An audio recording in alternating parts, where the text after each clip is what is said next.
Bismillahirrahmanirrahim. Assalamualaikum warahmatullahi wabarakatuh. Alhamdulillahi rabbil alamin. Wassalatu wassalamu ala ashrafil anbiya'i wal mursalin Sayyidina Muhammadin wa ala alihi wa ashabihi ajma'in. Amma ba'du.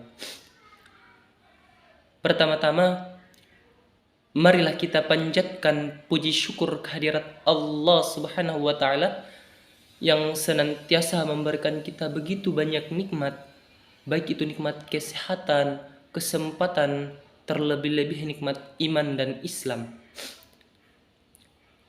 Salam berbingkaikan salawat, berbuahkan syafaat kepada baginda kita, suri tauladan kita, Rasulullah sallallahu alaihi wasallam, di mana beliau berhasil membawa kita dari zaman kegelapan menuju zaman yang terang benderang, di mana beliau berhasil merobek-robek bendera kekafiran dan membentangkan bendera keislaman kepada keluarganya, sahabatnya, tabi'id atau tabi'id, pun kepada kita yang insyaallah konsekuen terhadap ajaran yang dibawakan oleh beliau hingga akhir zaman. Amin. Amin ya rabbal alamin. Pada kesempatan yang mulia ini, saya akan membawakan dakwah yang berjudul Bagaimana Agama Menjamin Kebahagiaan. Kebahagiaan adalah kebutuhan asasi setiap umat manusia. Walaupun banyak persepsi tentang kebahagiaan, ada yang berorientasi kepada duniawi, ada yang berorientasi kepada ukhrawi, dan tidak sedikit yang nihil akan orientasi. Boleh jadi penilaian seseorang terhadap orang lain bahwasanya orang itu merupakan orang yang paling bahagia di dunia ini karena dikelilingi oleh kemewahan, fasilitas lengkap, dan memiliki pekerjaan yang sangat layak. Namun nyatanya dia tidak merasakan kebahagiaan di dalam hidupnya. Begitupun sebaliknya, ada orang yang menilai bahwasanya orang tersebut adalah orang yang paling menderita di dunia ini karena kehidupannya yang tidak layak, tempat tinggalnya yang tidak layak, dia tidak memiliki pekerjaan yang layak. Namun nyatanya dia malah merasakan kebahagiaan di dalam hidupnya. Oleh karena itu, pentingnya agama hadir sebagai tuntunan manusia agar manusia mampu merasakan kebahagiaan yang sesungguhnya. Dalam bahasa Arab, kebahagiaan memiliki banyak pengertian. Misalnya as-sa'ada, al-farru, al-fala, dan as-sarru yang memiliki arti kebahagiaan itu sendiri, yang artinya memiliki kesenangan, ketenangan, dan ketentraman. Di samping itu, para ahli mendefinisikan bahagia itu sendiri. Misalnya Al-Alusi mengatakan bahwasanya kebahagiaan itu adalah ketercapaian keinginan-keinginan atau harapan-harapan, bahkan cita-cita yang diinginkan oleh seseorang. Maka apabila keinginan, harapan, dan cita-cita tersebut tercapai, maka menurut Al-Alusi orang tersebut termaksud atau merasakan bahagia. Sehingga apabila mahasiswa telah berhasil menyelesaikan studinya dan mendapatkan prestasi yang membanggakan, maka pasti mahasiswa tersebut mengatakan bahwasanya saya bahagia, saya sangat bahagia hari ini karena telah menyelesaikan pendidikannya, telah menyelesaikan studinya, dan bahkan mendapatkan prestasi yang sangat membanggakan untuk dirinya dan orang lain yang berada di sekitarnya.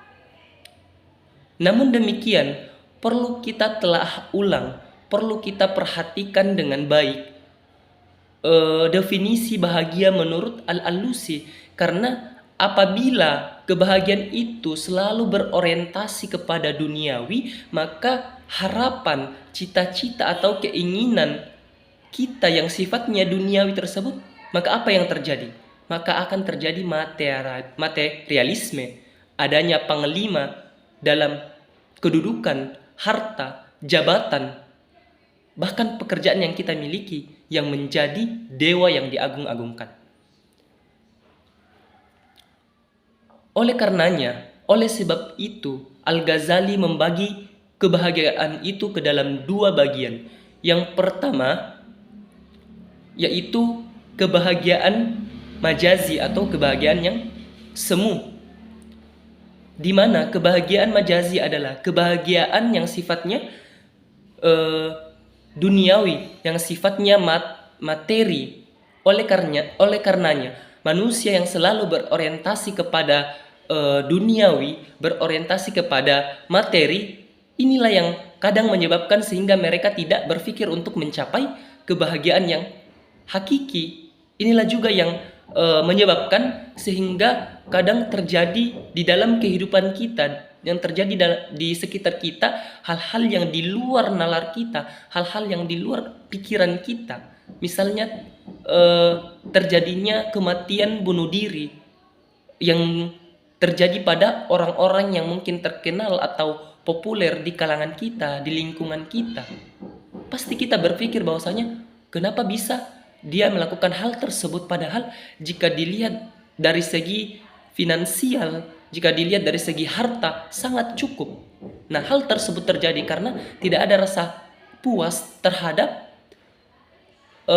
dalam artian dia selalu mencari kebahagiaan yang sesungguhnya, sehingga terjadilah kasus-kasus seperti itu.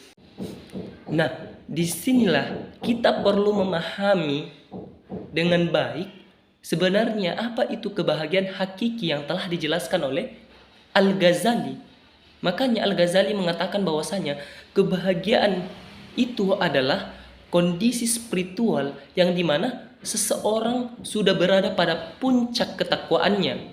Maka ketakwaan inilah yang menjadi kebahagiaan yang sesungguhnya yang dirasakan oleh umat manusia. Yang kedua, kebahagiaan hakiki. Kebahagiaan hakiki yang telah disampaikan oleh Al-Ghazali atau kebahagiaan yang sesungguhnya itu merupakan tuntunan agama Islam. Karena agama Islam memberikan tuntunan kepada umatnya bagaimana caranya mereka bisa memenuhi kebutuhan materinya di samping memenuhi kebutuhan spiritualnya. Seperti yang tadi saya jelaskan di awal, bahwasanya orang itu bermacam-macam, manusia itu bermacam-macam. Ada yang berorientasi kepada duniawi dan ada yang berorientasi kepada ukhrawi. Oleh karenanya agama kita, agama Islam memberikan tuntunan kepada kita untuk memenuhi dua kebutuhan ini, yakni kebutuhan materi kita dan kebutuhan spiritual kita, dan perlu adanya keseimbangan antara dua hal ini. Di samping itu, agama juga harus menjadi tuntunan kepada manusia.